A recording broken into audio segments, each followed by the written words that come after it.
ఇప్పుడు ఈ వీడియో చూసాక మీకు వచ్చే డౌట్లు 1 by 1 చెప్తా. నంబర్ 1, అబ్బా మీకు బాగా వచ్చింది కాబట్టి ఇలా చేసి పెడుతున్నారు, మేము ఎప్పుడు చేసినా ఫ్లాప్ అవుతుంది అని. దీనికి నా ఆన్సర్ ఏంటంటే, నేనేం ఎక్స్పర్ట్ కాదు, నేను చేసినప్పుడు కూడా చాలా సార్లు ఈ కేక్ అయితే ఫెయిల్ అయింది. యాక్చువల్ గా నేను ఈ కేక్ ని వీడియో కూడా చేయాలనుకోలే, కానీ పర్ఫెక్ట్ గా బాగా వచ్చింది కాబట్టి చేయాలనిపించింది. అందుకే చూసారా, దీంట్లో ఎక్కడా నేను కేక్ ప్రాసెస్ కూడా పెట్టలే. ట్రై చేయండి, 2 సార్లు ఫ్లాప్ అవ్వచ్చు, 3rd టైం అయితే సక్సెస్ అవుతుంది కదా.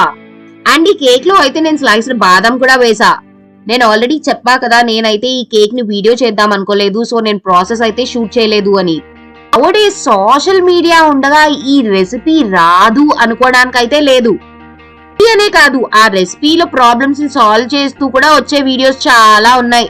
ఫర్ ఎగ్జాంపుల్, కేక్ గట్టిగా కాకుండా సాఫ్ట్ గా రావాలంటే ఏం చేయాలి, కేక్ ఫ్లఫీగా రావాలి అంటే ఏం చేయాలి, కేక్ కుక్కర్